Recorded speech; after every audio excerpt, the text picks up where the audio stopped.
है ना। कैसे इंसर्ट अपडेट डिलीट इन, और इसके बाद एग्रीगेशन हो गया। एग्रीगेशन के बाद तुमने लिमिट देख लिया, शॉर्ट देख लिया, स्किप देख लिया, है कि नहीं। हेलो। जी सर। है ना। अब क्या रह यस सर। अब क्या रह गया है ये देखना पड़ेगा अपन को। अच्छा हाँ, एक इम्पोर्टेंट कॉन्सेप्ट है। तो किस चीज का है मुझको देखना पड़ेगा। क्या क्या क्या क्या क्या क्या। अमित वशिष्ठ हो गया, ये मूंगड़ी भी मूंगड़ी भी मूंगड़ी भी मूंगड़ी भी मूंगड़ी भी। ए भाई, ये मूंगड़ी में नोट्स ही नहीं दिख रहे हैं।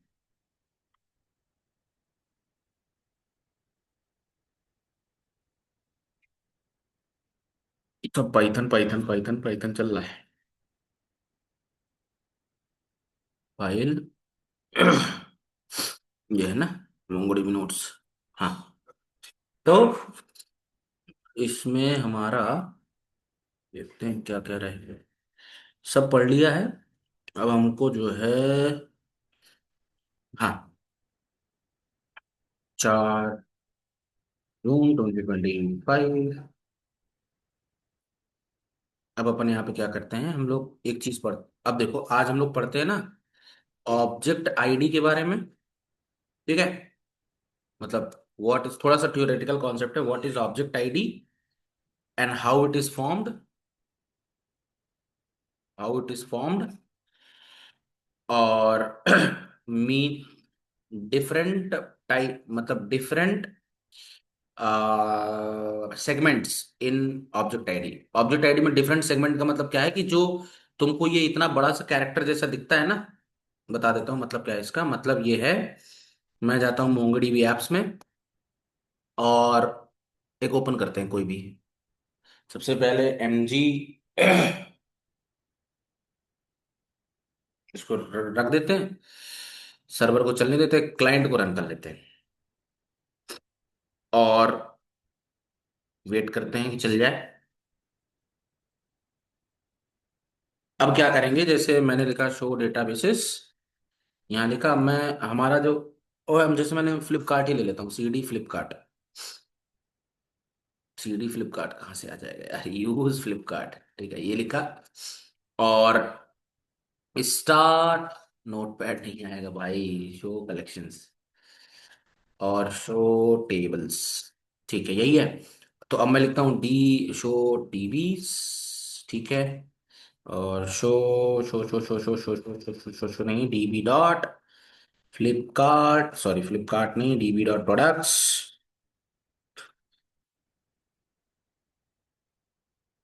Dot find. ये लगा। तो मेरे पास ये 3 प्रोडक्ट हैं। कौन कौन से, एक है पार्ले जी, एक है ओरियो और एक है पास्ता। ठीक है। अब अगर तुम ध्यान से देखो तो ये जो तुमको दिख रही है, ये सिर्फ और सिर्फ ऑब्जेक्ट आईडी नहीं है। ये सिर्फ एक ऑब्जेक्ट आईडी नहीं है, इस ऑब्जेक्ट आईडी में कुछ हिस्से हैं। अच्छा, लेंथ निकाल सकती है उसकी कितनी है, बताओ। कोई आइडिया है। 24 होगी, यस। लेंथ। अरे लेंथ कितनी होगी इसकी, कोई आइडिया है तुम्हें। ना पड़ेगा। अरे सिंपल है। जैसे कि निकाल सकते हैं, कोई दिक्कत नहीं। जैसे मान लो, अरे निकाल लेते हैं ना, कोई दिक्कत थोड़ी ना है। अपन क्या करते हैं, आ, इसको, इतने हिस्से को कॉपी कर लेते हैं। ठीक है। और ये लिखते हैं डॉट लेंथ। कह रहे डॉट लाइन नाम को फंक्शन नहीं होता। तो कह रहा है इज नॉट, नहीं होता। 24 ना, बोला तो था 24 होता है। Yes sir. ठीक है। तो कर सकते हैं, ऐसा भी कर सकते हैं, मतलब अपन ऐसा कर सकते हैं, जैसे मैंने फाइंड वन चलाया देखना, ऐसा कर सकते हैं। DB dot products dot find, find लिखा। अब फाइंड में मैं लिखता हूँ, फाइंड वन लिखता हूँ। ठीक है। तो इससे तुम्हें एक ऑब्जेक्ट मिलेगा। ठीक है। अब इस ऑब्जेक्ट अब इस ऑब्जेक्ट के अंदर अगर मैं लिखता हूँ डॉट_ID, तो ऑब्जेक्ट आईडी मिली। अब ऑब्जेक्ट आईडी डॉट लेंथ अगर निकालते हैं तो चेक करते हैं कि मिलता है कि नहीं लेंथ। तो लेंथ नहीं मिली, मिली क्या, टाइप एरर कह रहा है लेंथ नहीं है। तो ये बेसिकली ऑब्जेक्ट आईडी के फॉर्मेट में मिल रहा है ना। तो फिर हमको, अब प्रॉब्लम ये है कि ऑब्जेक्ट आईडी तो निकल आई, बट ऑब्जेक्ट आईडी की लेंथ कैसे निकाल सकते हैं? तो किसी तरीके से अगर हम इसको पार्स कर पाए, है ना, है कि नहीं, पार्स कर पाए, या जैसे मैंने वो तरीका बताया कि कॉपी करके ढूंढ लिया। नहीं समझे? हेलो? Yes sir. तुम म्यूट क्यों कर लेती हो? आवाज चलने दो ना, क्या दिक्कत है? अच्छा, ठीक है, कोई दिक्कत नहीं है। तो देखो, एक एक तरीका तो मैंने तुमको बताया कि हम लोग स्ट्रिंग एक्सट्रैक्ट करके, मतलब ये तो एक एक दूसरा तरीका है। मतलब ऑब्जेक्ट आईडी तो हम लोगों ने ढूंढ ली इस तरीके से, मतलब ऐसे dB dot products dot find one dot underscore ID, इस तरह करके तो निकाल लिया। लेकिन अगर हमको वो निकालना है, ऑब्जेक्ट आईडी निकालना है ना, तो ऑब्जेक्ट आईडी हम लोग निकाल सकते हैं, बहुत सिंपल है। कैसे निकाल सकते हैं? देखो, इससे इससे हमको क्या मिलेगा बिटिया, ये बताओ पहले हमको। इससे क्या मिलेगा? ऑब्जेक्ट आईडी मिलेगी। अब इतना लिखने के बाद मैं यहाँ पे लिख सकता हूँ, देखो इसके बाद हम क्या कर सकते हैं, इसको एसटीआर में कन्वर्ट कर सकते हैं। इसको कितने हैं? वो एसटीआर होगा ना कभी। नहीं नहीं नहीं, अरे ये तो सिंपल है, सिंपल कर सकते हैं। कैसे कर सकते हैं मैं बता देता हूँ ना, बता देता हूँ। मतलब बहुत सिंपल है, कुछ नहीं करना है तुमको। यहाँ पर ऑब्जेक्ट आईडी लिखा तुमने, ठीक है, ऑब्जेक्ट आईडी लिखा, फिर ऑब्जेक्ट आईडी लिखने के बाद तुमको यहाँ लिखना है एसटीआर। एसटीआर लिखा, या एसटीआर, हाँ एसटीआर लिखो, डॉट एसटीआर डॉट लेंथ, एक second, dot STR dot length, नहीं नहीं नहीं नहीं नहीं नहीं नहीं नहीं, आईडी, आईडी से तुमको ऑब्जेक्ट आईडी मिलेगा। अच्छा नहीं, इससे अपन को आईडी मिल रहा होगा, देखो ये मेरा आईडी मिल रहा है ना, हाँ।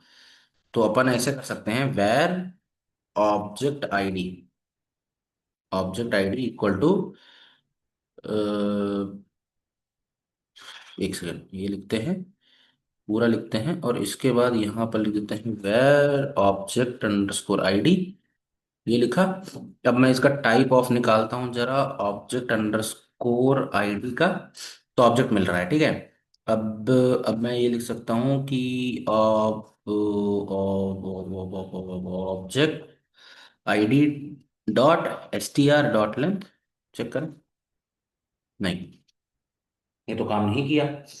अगर हम ऐसा लिखें, object ID, object ID is not a function, dot S T R dot ID, नहीं, तो पॉसिबल नहीं लग रहा है।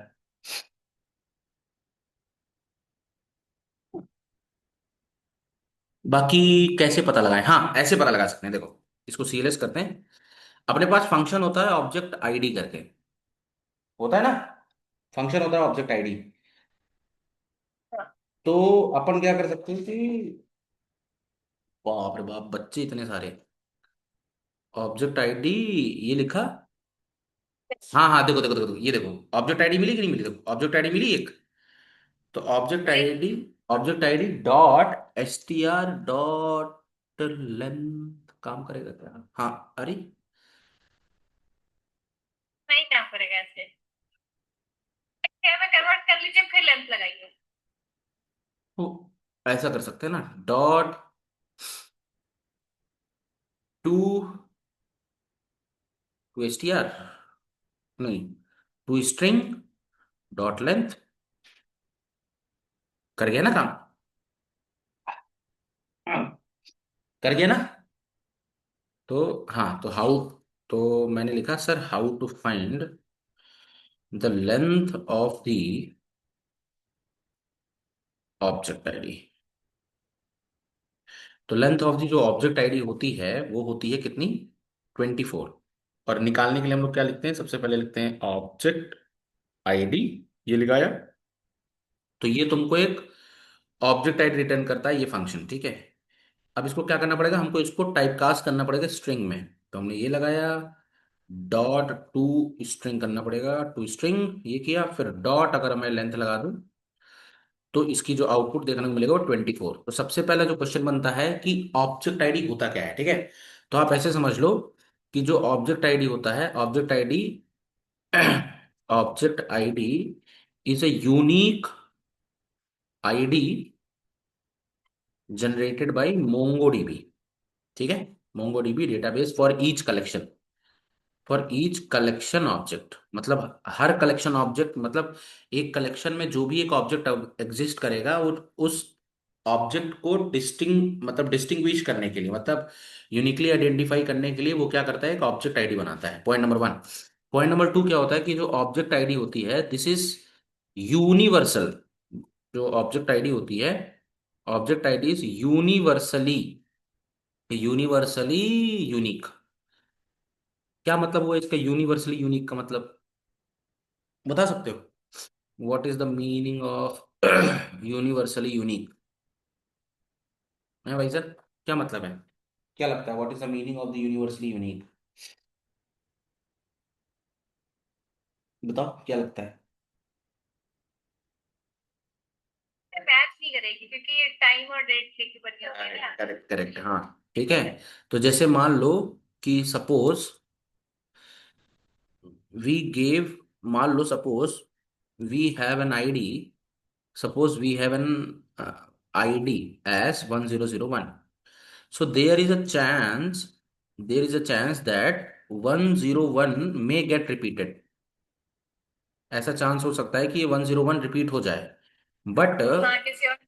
हाँ but object ID will never be repeated. ये ऑब्जेक्ट आईडी कभी रिपीट नहीं होगी। Why? Why object ID is not generated? इसका आंसर बताता हूं। Is not, is unique, is universally unique, is universally unique. इसका रीजन बताता हूं। It is because it is generated it is generated using epoch time, epoch Unix time, epoch Unix time also called as time stamps. अब ये क्या होता है, मतलब तुम्हें इसका मतलब समझना पड़ेगा कि ये इसका मतलब क्या है जो मैंने लिखा है, यूनिक्स इपॉक टाइम। तो बेसिकली क्या होता है मैं तुमको बताता हूँ। जैसे जनरली क्या होता है, एक डेट होती है, ठीक है, एक डेट है, एज पर जॉर्जियन कैलेंडर वो है 1 जनवरी 1970। इसको बोला जाता है starting time of the time stamp. मतलब जो डेट स्टार्ट होती है वो स्टार्ट होती है 1 जनवरी 1970। तो ऐसा माना जाता है कि जैसे 1970, मतलब 1 जनवरी 1970 से लेकर हमारी जो आज की डेट है, मतलब चार, मतलब मेरी करंट डेट क्या है, करंट डेट क्या है भाई साहब? करंट डेट क्या है मेरी? करंट डेट है मान लो 4 जून, 4 जून 22025। ठीक है, तो इस डेट से लेकर इस डेट तक में, ठीक है, और जो करंट में टाइम हो रहा है विद टाइम, विद टाइम ले लेते हैं टाइम, और यहां पर जो टाइम होगा ये टाइम होगा रात के 12 बजे से, 0 आवर, रात के 12 बजे से इतना। ठीक है, मतलब रात के 12 बजे के 0 सेकंड के 0 मिनट पे, मतलब 0 मिनट के 0 सेकंड से स्टार्ट होकर आज के टाइम, आज के डेट के साथ जो करंट में मेरा टाइम हो रहा है उसके बीच का जो डिफरेंस आएगा वो होता है इपॉक टाइम वैल्यू। समझ में आया कि नहीं आया?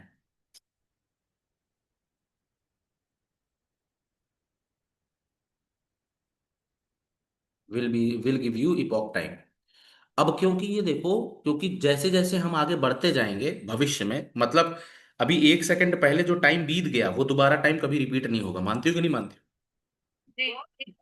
है ना? तो since we can not travel in few in past, in past, hence there is no chance of repeating the object id। ठीक है, तो इसीलिए, तो तुम ये क्वेश्चन बोल सकती हो, मतलब ये इंटरव्यू में पूछा जाता है कि भाई ऐसा क्या खास है ऑब्जेक्ट आईडी में जिसकी वजह से यूनिवर्सली यूनिक होती है। ठीक है, इसी तरीके से लाइक, देखो मैं कॉन्सेप्ट बताता हूँ, लाइक ऑब्जेक्ट आईडी ना, और like object ID in MongoDB we have UUID क्या होता है हमारे पास? यूयूआईडी होता है। ठीक है, यूयूआईडी भी होता है यूनिवर्सल यूनिक आइडेंटिटी नंबर। ठीक है, याद रखना। क्लियर हुआ बिटिया? इसी तरह हमारे पास है ना, इसका फुल फॉर्म बताता हूँ। यूनिवर्सली यूनिवर्सल यूनिक आइडेंटिटी,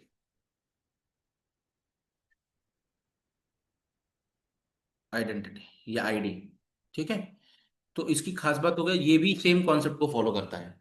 तो जब भी हमें कोई यूनिक आईडी ऐसी बनानी हो जो जिसको हम यूनिवर्सली सेम रख मतलब यूनिवर्सली यूनिक रखना चाहते हो, तो अगर मोंगोडीबी है तो डेटाबेस लेवल पे हमारे पास ऑब्जेक्ट आईडी होती है। इफ नॉट, अगर आप यूजर डिफाइंड बनाना चाहते हो, यूजर डिफाइंड मतलब आप यूजर डिफाइंड बनाना चाहते हो, तो जैसे नोड वगैरह यूज कर रहे हो, पाइथन यूज कर रहे हो, तो अपने पास यूयूआईडी पैकेज होता है। यूयूआईडी, ठीक है, यूयूआईडी पैकेज होता है, ये बात याद रखना। मैं तुमको दिखा भी देता हूँ, और हम लोगों को ये यूज भी करना होगा। तो अगर मैं नोड में जाता हूँ और मैं लिखता हूँ यूयूआईडी पैकेज, देखो आया यूयूआईडी जनरेटर। और यूयूआईडी जनरेटर क्या होता है? साफ साफ बोला है कि जो यूयूआईडी जनरेट होता है कि ये यूनिवर्सली यूनिक आइडेंटिफायर होता है। देखो लिखा है ना, it is generated using the random numbers. ठीक है, जैसे अभी का जनरेट करेगा, मान लो, तो अभी का जनरेट करता है मान लो, और कितने कैरेक्टर्स तक जनरेट करना है, तो मान लो मैंने लिख दिया 10 अंक का जनरेट करो। ठीक, 10। तो ये देखो अभी जनरेट हो गया। और जैसे ही रिफ्रेश करोगे ना, तुरंत चेंज हो जाएगा, ये देखो, ये देखो। जी। तो क्योंकि ये किससे बना है? ये बना है उसी से, वही जो यूयूआईडी है, वो बेसिकली जो है ना, हाँ, टाइम स्टैम्प यूज करके बनाया। और अगर हम UUID generated by this sites confirm to RFC 4122, अगर हम इस पे जाएं तो तुमको ये स्टैंडर्ड देखने को मिलेगा। यूयूआईडी बेसिकली जो है, यहाँ पे साफ साफ लिखा हुआ है ये कैसे बनता है। ये सब बना, सब दिया हुआ है, देखो लिखा हुआ है ना, ये देखो लिखा हुआ है। इंट्रोडक्शन लिखा है, मोटिवेशन, फिर इसके बाद variant, layout, byte order, version, time stamp, clock sequence, लिखा हुआ है कि नहीं? Algorithm for creating time based UUID लिखा हुआ है। बेसिक एल्गोरिदम, जनरेशन जनरेशन, ये सब कुछ लिखा हुआ है। ठीक है, तो ये सब देखो दिया हुआ है बेसिकली पूरा, सब कुछ। अगर तुमको पढ़ना है तो तुम पढ़ सकती हो, कोई बड़ी चीज नहीं है। मैं ये तुमको दे देता हूँ, यहाँ पे लिख देता हूँ, अभी ग्रुप पे भेज दूंगा, ठीक है। To know more about to know about more in UUID, आप यहाँ से पढ़ सकते हो, ठीक है। That's it. चलो, ठीक हो गया ऑब्जेक्ट आईडी के बारे में। अब एक चीज मैं आपको और बताता हूँ कि ऑब्जेक्ट आईडी, देखो जो मोंगोडीबी होता है ना, मोंगोडीबी की जो ऑब्जेक्ट आईडी होती है, वो पूरी की पूरी जो है किस पे डिपेंड करती है पता है? अगर आप इस ऑब्जेक्ट आईडी को बाइनरी में कन्वर्ट करोगे, ठीक है, याद रखना, नोट में बता रहा हूं। इफ यू विल कन्वर्ट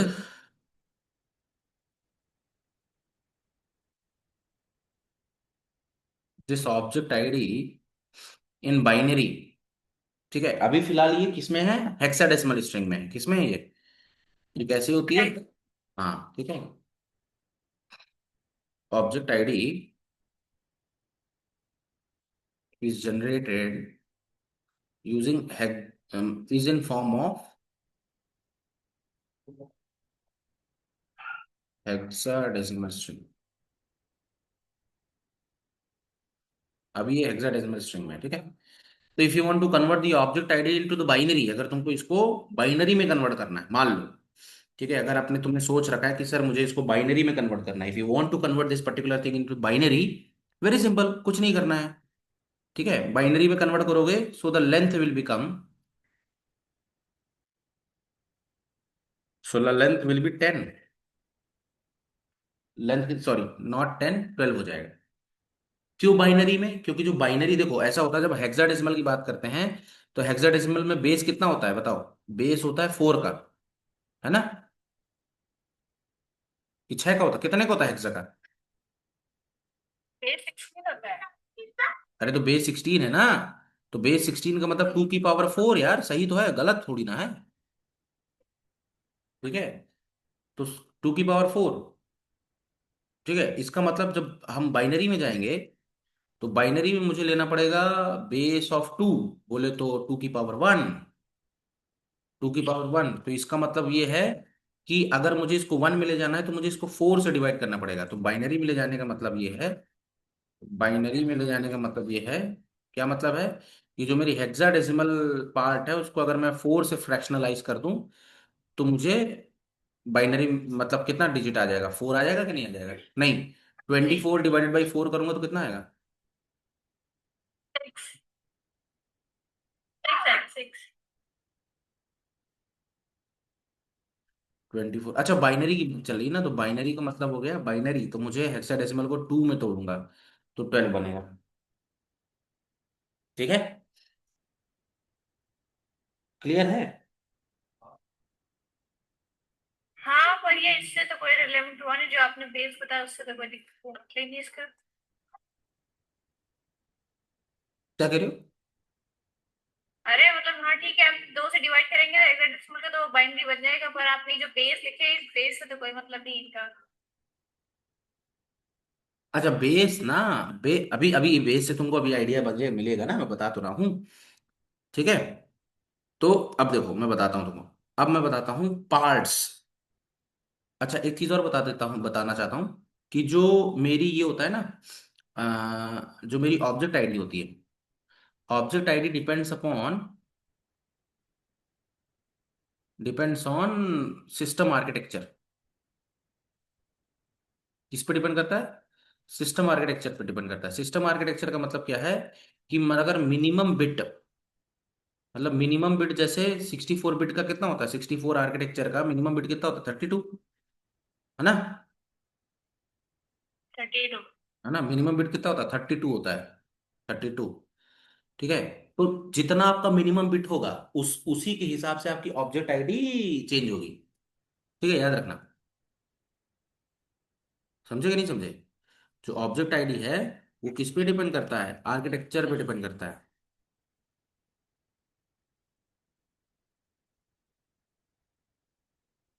ठीक है, जैसे 32 बिट के लिए अलग होगा, फिर 64 बिट के लिए अलग होगा। समझे? तो जैसे कि एग्जांपल बताता हूँ मैं तुम्हें। देखो, जो ऑब्जेक्ट आईडी होता है, ठीक है, ये हमेशा जो है ना तुमको, जैसे क्या होता है कि इसमें 4 हिस्से होते हैं, 4 फ्रैक्शन होते हैं। जैसे फॉर एग्जांपल क्या कहता हूँ मैं, कैसे बताऊं? हाँ, ऐसे समझो कि depends on the system architecture. Depends on the system architecture नहीं, ऐसा नहीं बोल सकते। अगर कोई तुमसे पूछता है कि object ID depends on system architecture, क्योंकि मिनिमम बिट, हाँ, सिंस ऐसे बोल सकते हो, सिंस मिनिमम बिट जो है 60, मिनिमम बिट हमेशा 32 रहेगा, हमेशा। क्योंकि 16 बिट कंपाइलर जो है अब बनना बंद, मतलब 16 बिट वाली मशीनें अब बंद हो चुकी हैं, है ना? तो जो मिनिमम बिट जो रहेगा वो 32 बिट ही रहेगा हमेशा, ऑलवेज। तो जब मिनिमम बिट 32 रहेगा तो हम ये कह सकते हैं कि जो ऑब्जेक्ट आईडी है, it does not depend on system architecture. ठीक है, क्योंकि उसका उसका क्योंकि मिनिमम बिट जो है उसका सेम है, मतलब उसका जो मिनिमम बिट है वो हमेशा तो वो 32 ही रहेगा ना। ठीक है, तो अब क्वेश्चन ये है कि हमेशा, अब और ये हमेशा ना 12 बाइट्स ही रहेगा। ये हमेशा तुम्हारा 12 बाइट्स ही रहेगा, 12 बाइट्स। ठीक है, टोटल साइज कितने? 12 bytes. And number of character जो रहेंगे वो रहेंगे कितने?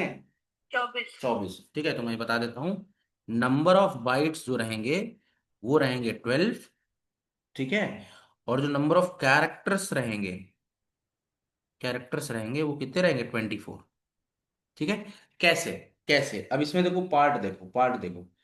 तो पार्ट ऐसा होता है कि ये इतने आसानी से नहीं बनता, ऐसे आसानी से नहीं बनता। ये क्या होता है कि इसमें, एक सेकंड रुकना। जी मैम।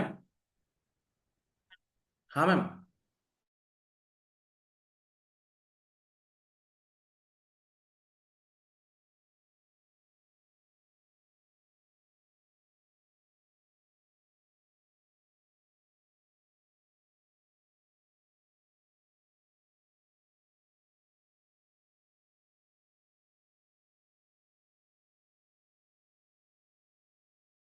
हाँ जी देखो, तब होता क्या है कि बेटिया कि इसमें जो है ना, इसमें जो फर्स्ट पार्ट होता है मतलब टोटल कितने का नंबर ऑफ कैरेक्टर्स हैं, टोटल कितने नंबर ऑफ कैरेक्टर्स हैं, 24, ठीक है, 24। 24। अब इस 24 में जो 12 बाइट्स है वो हमेशा रिजर्व रहते हैं, ठीक है, 12 बाइट्स ही हमेशा रहेंगे। तो basically object ID of MongoDB, object ID of MongoDB has 4 bytes, मतलब 4 पार्ट्स, 4 पार्ट्स और सेगमेंट्स कह सकते हो, 4 पार्ट्स और सेगमेंट्स। पहला है, पहला जो होता है वो होता है टाइम स्टैम्प, ये तो बताया ही मैंने तुमको, ठीक है। दूसरा जो होता है और जो टाइम स्टैम्प होता है उसके लिए रिजर्व होते हैं 4 बाइट। कितने होते हैं, 4 बाइट। अरे समझे कि नहीं समझी, 4 बाइट, ठीक है। अब देखो सुन, अच्छा। है ना, अब देखो नंबर ऑफ बिट्स 12 क्यों रहेंगे, सोच के देखो। नंबर ऑफ बिट्स 12 इसलिए रहेंगे कि मिनिमम आर्किटेक्चर कितना है, मिनिमम आर्किटेक्चर है हमारा जो है, जो मिनिमम आर्किटेक्चर होगा वो 32 बिट होगा, ठीक है।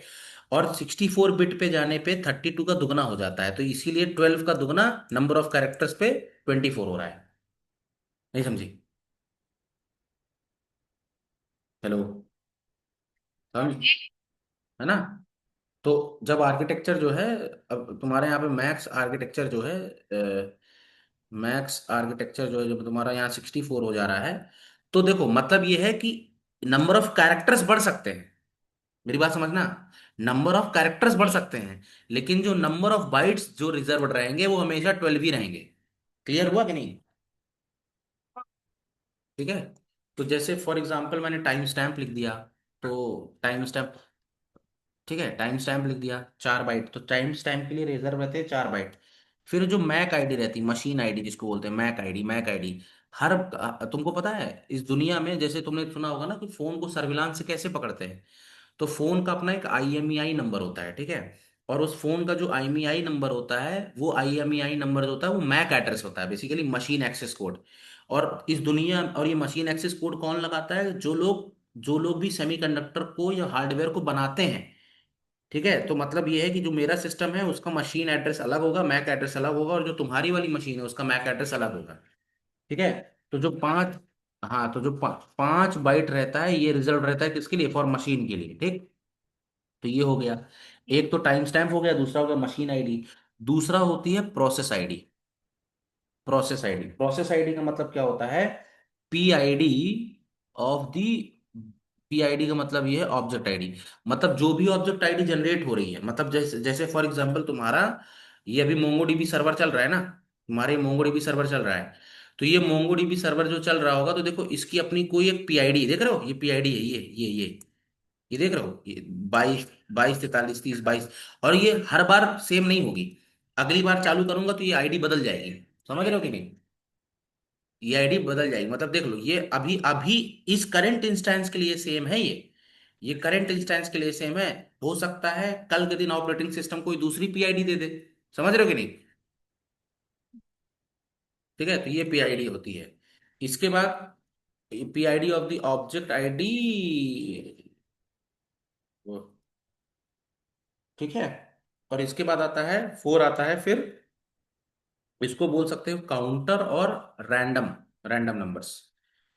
और ये रिजर्व होते हैं कितने के लिए, ये होते हैं 3 बाइट्स। एक मिनट, ये 3 बाइट्स हो गए, बचे कितने यार, एक मिनट। अरे प्रोसेस आईडी के 2 बाइट बता तो दिए यार, टोटल करो कितने हो रहे हैं। ये तो 14 वाइट हो गया। कहे, ये 5 4 9 3 12 का 14। इधर 4 5, 9 हो गया, 9 2 11, 11 3 14। और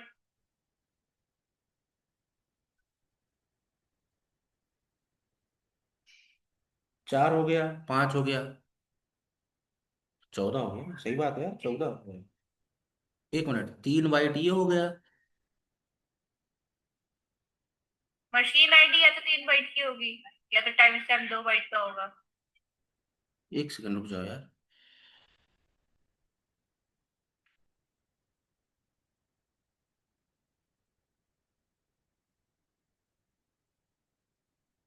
कैसे हो सकता है, 9,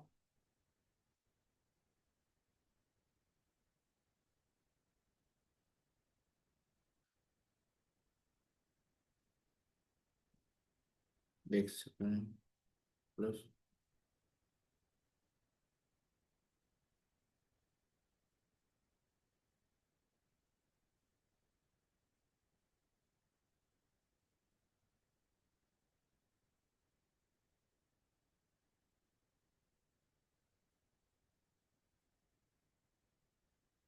हम्म, हम्म, हम्म।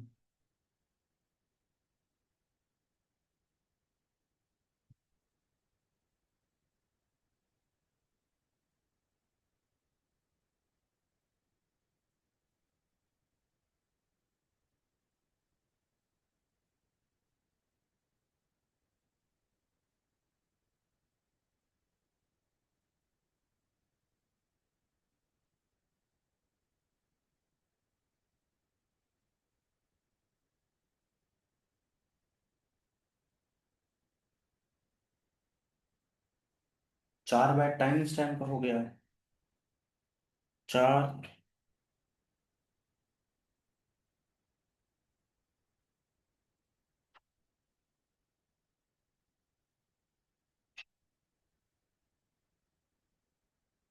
यार 5 थोड़ी ना होता, ये तो 3 होगा। एक सेकंड कंफर्म कर लेते हैं यार ना। मजा नहीं आ रहा तो 3 होंगे या तो टाइम से 2, है। 2 होगा।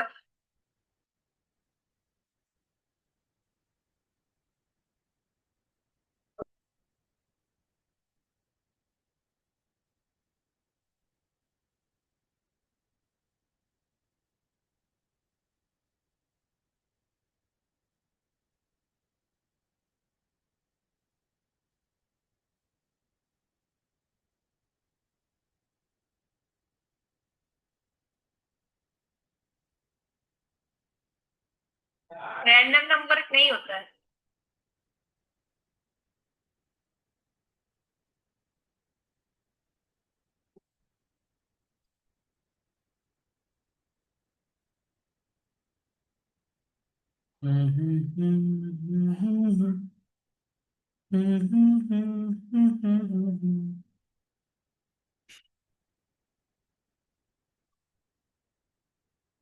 ऊपर था तो देखिए, स्क्रॉल करिए, यहाँ पे था तो। ये देखिए, ये देखिए। हाँ। यही। तो 4 बाइट रिजर्व्ड है किसके लिए? टाइम स्टैम्प के लिए। 5 बाइट रिजर्व्ड है for machine ID and random के प्रोसेस। लिए। Machine ID and process, machine ID and process, इसका तो मतलब इस। दोनों, यानी कि 1 बाइट इसका होगा, 2 बाइट इसका होगा। नहीं नहीं नहीं, इसका ऐसा होगा कि 5 बोला है ना, तो 5 का मतलब हो गया कि ये नहीं होगा। तो ऐसा होगा जैसे 4 हो गया, 5 हो गया और 3 हो गया, तो 4 5 9, 9 3। हाँ, 9 3 12 हो गया। सही है। अब इसमें से क्या होता होगा, इसमें 2 हिस्से होते होंगे। पहला पहला होता होगा कि 3 बाइट जो होंगे वो मशीन आईडी के लिए होगा। मशीन आईडी के लिए ट्रिक क्या है? MAC address. ठीक है, मैक में 3 है। जी। और इसके बाद जो पी आईडी है, P ID P process ID ID. के लिए 2 बाइट ऐसे रहा होगा। तो ये होगा सिस्टम, नहीं तो बहुत। है ना। ये प्रोसेस है पूरा। ठीक है, अब क्लियर है। तो ये हो गया पूरा तुम्हारा। ठीक। Yes sir.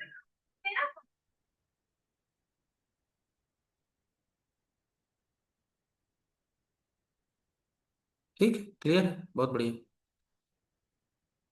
तो अब इसमें भी इसने बोला है कि 4 बाइट टाइम स्टैंड, ठीक है, मेजर्ड इन यूनिक सिपॉक, ये बता दिया। और जो 5 बाइट है, दिस रैंडम वैल्यू, ये होती है मशीन और प्रोसेस आईडी। ठीक है। और जो 3 बाइट है, 3 बाइट जो है वो काउंट, वो बेसिकली कोई भी, बोला है ना काउंटर, बोला काउंटर मतलब कोई भी रैंडम कैरेक्टर्स हो सकते हैं वो। ठीक है। सही।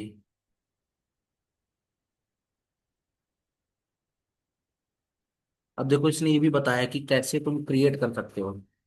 तो बेसिकली इसने बोला है ना कि देखो 64 बिट, ठीक है, तो जो डेट ऑब्जेक्ट होता है वो तुम्हारे 64 बिट के हिसाब से रहता है। अगर इसको यूनिक्स टाइम स्टैम्प में कन्वर्ट करोगे तो आज की डेट जो होगा, आज की डेट तक का तुमको यूनिक्स टाइम स्टैम्प मिलेगा। और उसको अगर मिली सेकेंड्स में ले जाना है, सॉरी, मिली सेकेंड्स में ले जाना है, तो तुमको उसको जो है डिवाइड करना पड़ेगा 1000 से, है ना? तो तुमको टाइम स्टैम्प मिल जाएगा। जी। और इस टाइम स्टैम्प को बेसिकली ऑब्जेक्ट आईडी में डाल दोगे तो तुमको मिल जाएगा देखने को। तो जैसे आओ देखते हैं, बना के देखते हैं कैसे बनता है। तो हम लोग आते हैं, इसमें जाते हैं, बनाते हैं, कोशिश करते हैं। तो मैंने क्या करता हूँ, मैं लिखता हूँ var date is equal to new date. ठीक है, और आज की डेट क्या डाल देता हूँ मैं, आज की डेट डाल देता हूँ 4 जून, है ना? तो 2025 YY YMYMDD 6, और क्या आ रहा है, 4। ठीक है, ये आ गया। तो डेट अगर मैं प्रिंट करता हूँ तो मुझे आईएसओ डेट मिल गई है। ठीक है, और इसमें टाइम स्टैम्प भी है। इसमें देखो टाइम स्टैम्प भी है, दिख रहे हो? ये डेट हो गई, और टी, टी के बाद जो तुमको दिख रहा है वो टाइम स्टैम्प है। ठीक है, ये हो गया। अब इसके बाद हमने क्या किया, अब हमको क्या करना पड़ेगा, जो हमको टाइम स्टैम्प बनाना है, तो टाइम स्टैम्प में कन्वर्ट करने के लिए मुझे लिखना पड़ेगा मैथ डॉट फ्लोर। और मैथ डॉट फ्लोर के बाद मुझे लिखना पड़ेगा डेट को डिवाइड करना पड़ेगा किससे, 1000 से। तो ये देखो टाइम स्टैम्प मिल गया मुझे, है ना? टाइम स्टैम्प मिल गया। अरे मिला कि नहीं मिला, मिल गया ना टाइम स्टैम्प। अब एक चीज और देखते हैं, अगर मैं अगर अगर मैं वापस से यही चलाता हूँ और फिर टाइम स्टैम्प चलाता हूँ तो तुमको डिफरेंस देखने को मिलेगा। देखो देखो, मतलब हाँ सही है, ठीक है। अब इसके बाद ये टाइम स्टैम्प हो गया। अब मुझे क्या करना पड़ेगा, अगर मैं लिखता हूँ ऑब्जेक्ट आईडी, मतलब अगर मुझे ऑब्जेक्ट आईडी लिखना हो, object ID equal to new object ID, यही तो बोला था। न्यू ऑब्जेक्ट आईडी बोला है नहीं, सिर्फ ऑब्जेक्ट आईडी बोला है। अच्छा, न्यू नहीं है।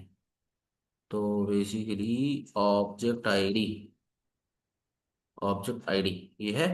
और इसके अंदर अगर मैं डाल दूँ टाइम स्टैम्प, तो अब देखता हूँ ऑब्जेक्ट आईडी, ऑब्जेक्ट आईडी मिल गई या नहीं मिल गई? ठीक है ना? जी। अब इसको डिक्रिप्ट कर लेते हैं। तो डिक्रिप्ट इसको हम करवाएंगे चैट जीपीटी से, हैं? डिक्रिप्ट कर। हाँ, चैट जीपीटी बोलते हैं।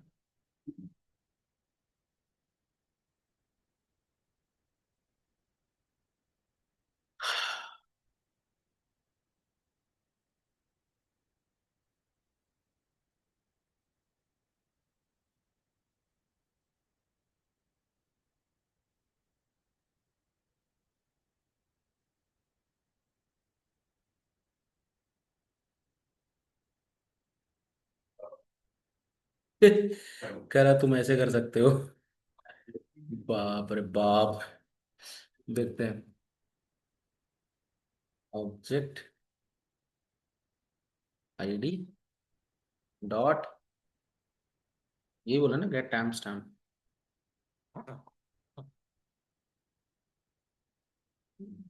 हैंग हो गया क्या ये?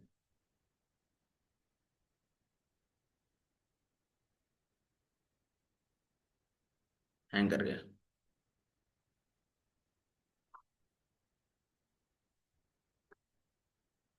स्टैम्प भी था। देखो मिला, वही मिला कि नहीं मिला? ठीक है, तो कंफर्म है, तो ऐसे कर सकते हैं। तो क्वेश्चन आते हैं कि how to generate the custom object ID. ठीक है, तो क्या करना होगा बताओ, सबसे पहले var date is equal to new date, और आप यहाँ दे सकते हो आज की डेट, जैसे कि मैं दे सकता हूँ 2025, 6वां महीना, और तारीख क्या हो गई, 4। ठीक है, इसके बाद फिर मैं क्या करूँगा, var time stamp is equal to, मुझे लेना पड़ेगा मैथ डॉट फ्लोर, और मुझे टाइम जो भी डेट आई है उसको मुझे डिवाइड करना पड़ेगा 1000 में फॉर मिली सेकेंड्स, है ना? For milliseconds. अब इसके बाद मुझे क्या करना पड़ेगा कि ऑब्जेक्ट आईडी में कन्वर्ट करने के लिए, तो वेर ऑब्जेक्ट अंडरस्कोर आईडी में कन्वर्ट करने के लिए मुझे लिखना पड़ेगा ऑब्जेक्ट आईडी, ऑब्जेक्ट आईडी, और यहाँ ऑब्जेक्ट आईडी में मैं सीधे सीधे लिख दूंगा TS, काम खत्म।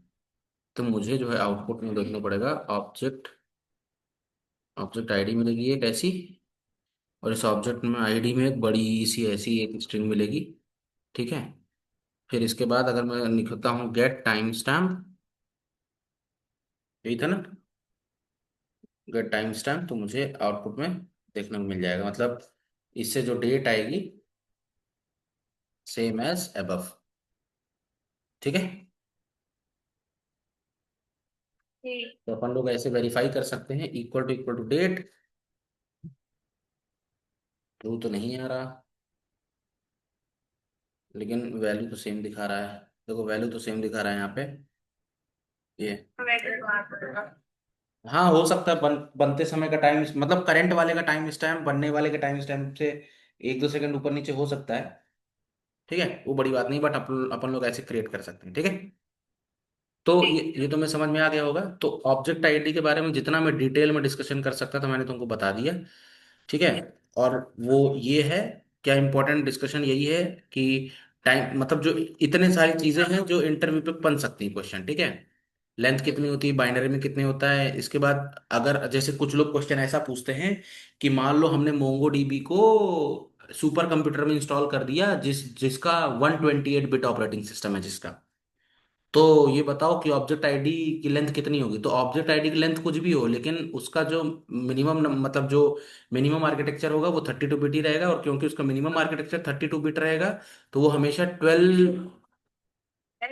12 बाइट का ही रहेगा। नंबर ऑफ कैरेक्टर्स बढ़ सकते हैं, ठीक है, नंबर ऑफ कैरेक्टर्स बढ़ सकते हैं, बट जो साइज है, मतलब बाइट साइज है, वो 12 ही रहेगा। आई बात समझ। और उसमें 4 पार्ट होते हैं, टाइम स्पैन 4 पार्ट लेता है। इसके बाद मशीन कोड, मशीन आईडी जो होता है, मतलब मैक आईडी जो रहता है वो लेता है 5 बाइट, जिसमें से दो हिस्से रहते हैं, एक मशीन कोड का 3 बाइट, बचे हुए 2 बाइट रिजर्व रहते हैं किसके लिए, पीआईडी के लिए। ठीक है। और ये तुमको कैसे पता लगाओगे कि पीआईडी में सर 2 बाइट रहते हैं, तो अगर तुम जब भी देखोगी तो पीआईडी हमेशा 4 अंक की होती है, देखिए तुमने कि नहीं, 2403 जैसे लिख के आ रहा था। तो जो पीआईडी होती है वो हमेशा 4 अंक की होती है ना। इसीलिए ये 4 अंक की है, 4 बिट की है, तो 2 बाइट ही होगा। ठीक है। तो ऐसे, ठीक है, तो इस तरीके से, और उसके बाद जो बचा वो 3, तो तुम ऐसे याद रखो, 4 और 5 याद रखो, बाकी माइनस 12 से माइनस कर देना तो 3 हो जाएगा बस। ठीक। ठीक है। That's it. ठीक है। तो आज के इतना ही रखते हैं, बाकी मिलते हैं फिर कल। Take care, bye bye, good night.